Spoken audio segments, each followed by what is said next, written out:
Welcome to Under the Hood, the podcast powered by Dieselmatic. We help heavy-duty diesel repair shops grow their customer base and drive year-over-year growth through smart, strategic marketing strategies. On each episode, we'll take you under the hood of the diesel industry, exploring trends, market shifts, and real insights from the people we work with every day. Whether you're a shop owner, service advisor, or just obsessed with the heavy-duty world, this is your spot to stay ahead of the curve. Let's get into it. Beauty. All right. Well, welcome to Under the Hood. I appreciate your time. Why don't we start with, who are you? So I'm Marie. I'm the customer success manager here at Dieselmatic. How long have you been at Dieselmatic? 2.5 years now. 2.5 years, a long time.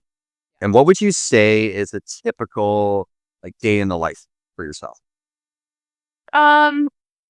Usually starting off just by looking. So as the customer success manager, it's kind of my job to monitor how everything's going. I manage our account management team. We have 5 account managers right now. So basically my job is to go in and kind of see what's going on, see where our partners need the most support, and make sure that those tickets and requests are being met in a timely manner, and that we're solving people's problems for them and being quick and efficient about it. And then also onboarding, which is the first experience that our partners have with Dieselmatic. So that's kind of dealt with a little bit separately than our live partners. So also overviewing how our onboarding is going. We have a pretty strict goal of 28 days for onboarding. So, and anybody that's in the marketing world or has built websites knows that 28 days is a real short amount of time to build a website, especially when you're doing custom content and that kind of stuff. So just overseeing all of that and making sure that everything's flowing and supporting our account managers so that they can tackle the tasks for our partners and keep everybody happy. So your role is quite in depth, and seems like you got your hands in a lot of, with the account managers and the partners. Seem pretty important role. What's something that you would say, or what's an aspect of your role that people don't realize, or you think people don't know?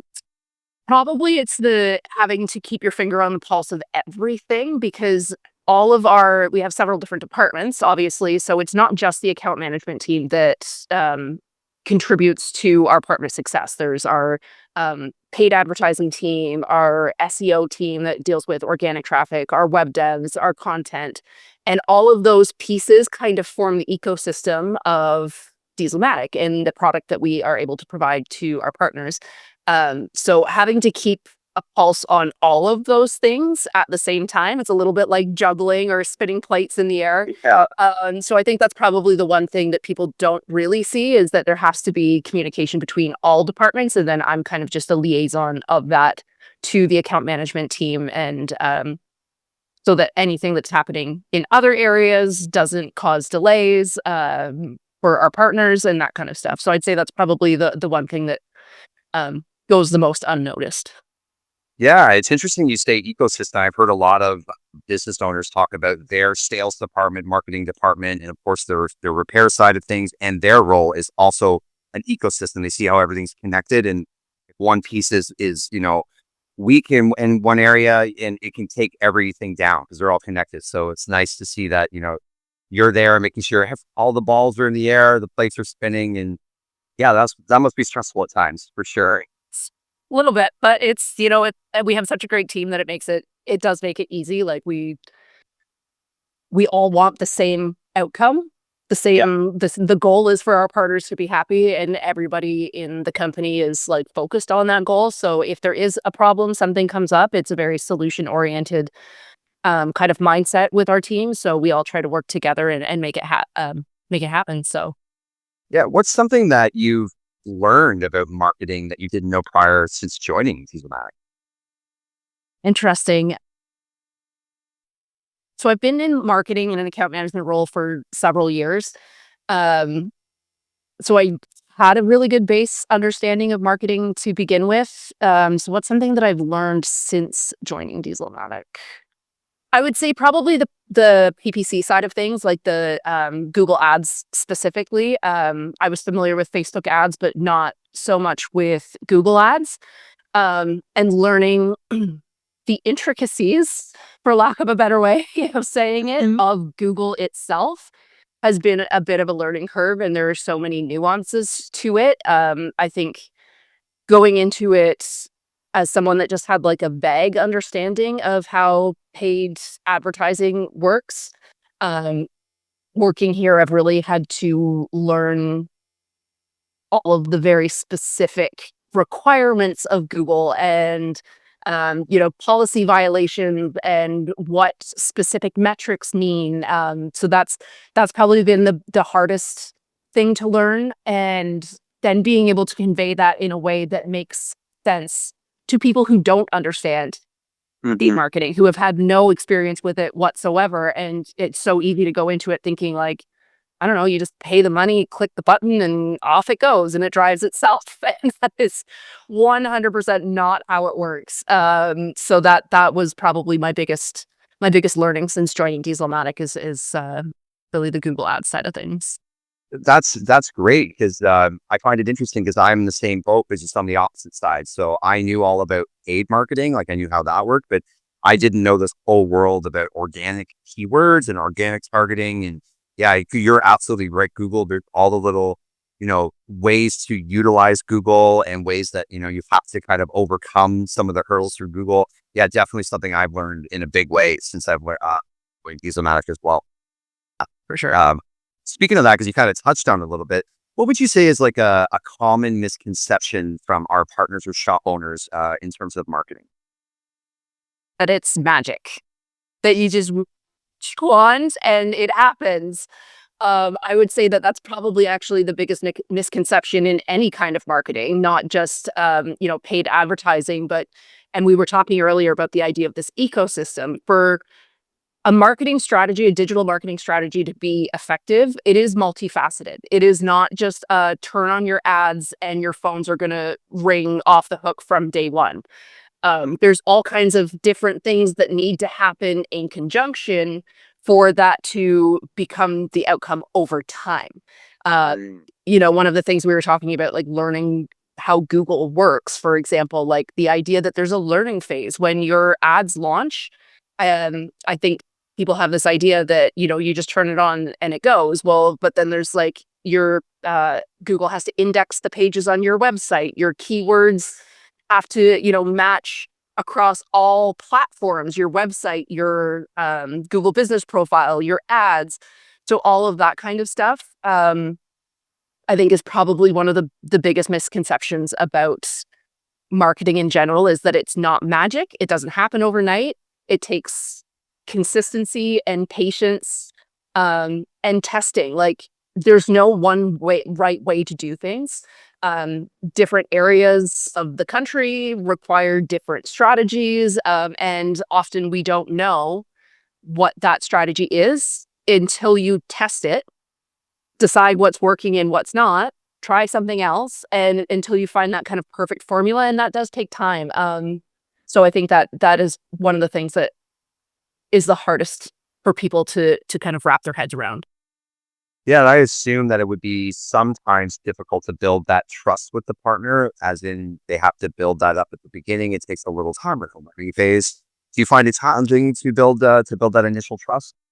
And yeah, a little bit. I think, people are spending their hard-earned money on marketing and they want it to be like a successful venture, which obviously is our goal as well. That's why we're here. That's why we do this thing. So I think it's a lot about really just explaining and educating people, so that they understand the process and they don't feel like we're just, set it and forget it. Like explain, why is this happening? Why does this matter? Why does it matter that we have access to a Google business profile so that we can do X? Just really giving people that education, so that they understand, like when we're in this every day, to us, it makes perfect sense. In our head, we're like, obviously, like we need these things to work together or this isn't going to be successful. But we have to always remember that not everybody has that knowledge. And some people have never ventured into any kind of marketing, let alone digital marketing and Google and Facebook ads and all of that kind of stuff. So just really being cognizant of the fact that you need to explain to someone and educate and make them feel like we're doing our best for them. Like that's our goal. We want to do the best for you and bring in as many leads as possible. So yeah, it's a partnership that takes time to develop for sure. Yeah, and it sounds like one of your skill sets is almost like translator. You're like, there's a complicated marketing concept that's benefiting you, and I need to translate it to the real world layman's terms, just so everybody understands it. Yeah, Exactly. I'm a big fan of like space podcasts and stuff and documentaries, but of course, there can't be anything more complicated than physics and space. But someone like Neil deGrasse Tyson, I don't know if you're a fan of him, he is an expert at taking these complex concepts and explaining them to a human like me, you know what I mean? Not a computer. And yeah, it sounds like you're doing a very similar translation between marketing and shop owner. Yeah, 100%. I love to use analogies. That's how my brain works to understand a lot of things. And I find it really helpful if you can like kind of draw comparisons to something that somebody's already familiar with to explain a complicated concept in a way that's easier to understand and digest. Yeah, and try not to overwhelm the partner with all these Yeah. things, right? Just the need to stuff. Like most people don't actually want to know the nitty gritty details. So like trying to figure out and helping the account management team as well understand like how to read the person that you're talking to. Some people have a lot of knowledge, other people don't. And how do you adjust your communication style to meet the person where they're at? Yeah, like some partners love when you dive into numbers, and others just want their phone to ring. That's literally what they don't show me the numbers, just make the phone ring. Could you maybe walk us through maybe a tactic or a campaign that was exceptionally, like worked exceptionally well, was really successful for a partner? Mm, I can't remember the actual partner that this was for. That's okay. But we had been doing Google ads and like, our typical Google ads approach, SEO. But they decided that they wanted to explore Facebook ads, which I thought was pretty exciting because people tend to shy away from Facebook ads a little bit, I think, because, we were talking about like digital marketing being multifaceted. There's a difference between, the more instant gratification side of things versus like the slow burn kind of stuff. So for example, like Facebook ads, are you really going to get somebody that's broke down on the side of the road that needs service? Are you going to get that on Facebook? Probably not. But what you are going to get is that brand recognition. And I think that's one of the pieces of marketing that a lot of people kind of forget about, like the idea of brand recognition and spending that money to start building trust over time. So somebody from Facebook probably isn't going to call you because they need service immediately, but if they see your ad, it's a brand awareness thing, right? So they see your ad on Facebook and then maybe they visit your website, but they don't need service yet, so they leave. Then for a couple weeks afterwards, they're continuing to see your ads on their social media feeds, Instagram, Facebook, etc. And then when they are broken down and need service, you're the first one that comes to mind. So then they'll search you on Google or whatever and either see your ad and call you or see your Google business profile and call you. So we had a partner that started doing Facebook ads. And I think within the first month or so, and not even spending a ton of money, um, they saw a huge increase in their traffic and in their leads and results. So that was a pretty cool success story and not a strategy that a lot of people are comfortable with using. And I think again, that's like more of an understanding of how all of the facets and how the ecosystem works together. Yeah, ever since the internet hit, in the late 90s, it's been build your brand. Like not only companies, people always be selling, I completely agree with you. So every shop has different goals, different sizes, different regions. What would you consider or how would you measure success for that particular partner or any particular partner? Measuring success is tough because success looks different for a lot of people. Um, and success in a super competitive area like, Dallas, Texas versus success in, somewhere in like South Dakota looks very different. So that's a really hard question to answer, actually. So I think um, the most basic way to measure success would just be to see performance increase over time. Um, there's going to be seasonal fluctuations, the economy fluctuations, all that kind of stuff. But when you're looking at the grand scheme of things, are you seeing improvements over time? And I think that's probably the most um, general way to measure success. But success looks a little different for everyone. So it's hard to kind of have like a specific answer to that one. A lot of market volatility right now with change of administration in the US and even in Canada. We both had administration changes. There's a lot of new political policies and tariffs and all that. What trends are you seeing in shop behavior right now? I think there's just a lot of uncertainty and lots of words about tariffs and stuff flying around, and it really has caused a lot of anxiety, I think, in not just shop owners but owner operators, fleet companies, that kind of stuff.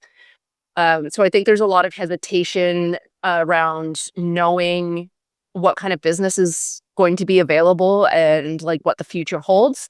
So definitely noticing a slowdown in that kind of stuff. I would say, especially shops that deal a lot with owner operators. Like if your truck is running, you're running it, and not necessarily taking the time or wanting to spend the money to make non-essential fixes. So I would say one of the biggest trends that I've noticed is just a general slowdown. So, but that doesn't necessarily mean that, in terms of marketing, it doesn't mean that your marketing's not working. And I think one of the biggest things that people make the mistake of doing is they see that slowdown, and then immediately want to stop their marketing because they don't think it's working anymore. We've all lived through some kind of economical turmoil before in our lives, so we know it doesn't last forever. So if you shut down all of your marketing, then you're starting from square one to get back to where you were. So that kind of digressed from your original question of like trends, but yeah, I would say that just kind of a general slowdown, and then hoping people that realize that axing your marketing and taking it offline completely is not a helpful way to get through that slowdown. Yeah, I always try to talk to partners as well when they want to pause everything. It's like, well, your competitors aren't, so don't pause. Be fast a little bit, but yeah, don't stop. Exactly, because if you stop, there's somebody out there that is not stopping, and when things go back to a normal pace, you're behind. So it's better to discuss a strategy with your account management team to figure out something that works for your budget and where you're at right now, but also is not going to leave you in the dust when things pick up. Yeah, I agree. I totally agree. I know you're very busy and you have another call to get to, but I do have one last kind of question for you. So Dieselmatic does a lot of things for partners that we discussed today. We help with marketing, paid ads, organic ads. We do ad and Facebook, social media ads, and a number of other things, including website design and strategy. What would you say if you had to pick the most important tool that Dieselmatic offers our partners? What would that be? Most important tool. And I'm leaving that very vague, as in a tool to help them increase their marketing efforts, or a tool to help them track what we're doing. Any tool, what you think is the most important? Well, I would say our dashboard is probably one of the most important tools that we offer. Kind of going back to what we were saying, like success looks different for everybody. So it's hard to like pinpoint one specific thing that might be like super important, like, Google Ads or SEO or that kind of stuff, because those things are a little bit different for everybody. But I would say our actual app allows anybody to see where they stand in terms of their marketing goals, regardless of what those goals are. So, and it breaks it down in a really easy to understand way. Like we were talking about before, like, you know, it's sometimes that information is not that clear to understand. But we have a really great resource here where everything that you need to know is in one spot. You don't have to go to the 16 different platforms that we deal with to track things. You can see it all in one area. And depending what your goals are, you can focus specifically on maybe you care most about how many people are visiting your website. Well, here is exactly how many people are visiting your website, where they're coming from, what they're searching for. So I'd say that our app and dashboard are like the most valuable tool that we can offer our partners to get them closer to understanding and reaching their marketing goals. That makes sense because, as a business owner, you'd have to go to Google Analytics and then Google Ads account and AdWords. Then and our dashboard just brings in. So we all know how busy shop owners are, so we can save them some time in both their marketing efforts and their tracking efforts. Yeah, I definitely see how that's a very important tool. Yeah. Well, listen, Marie, again, I really appreciate your time. This was an excellent conversation. I have a little question I ask every single one of my interviewees or interviews. If you were to be a truck driver and drive a model truck, what model? Oh God, Peterbilt for sure. Peterbilt all the way. That's amazing. All right. Listen, Maria, again, I really appreciate your time. And if I have any follow-ups, I will certainly let you know. Awesome. Thank you so much. Bye, Marie.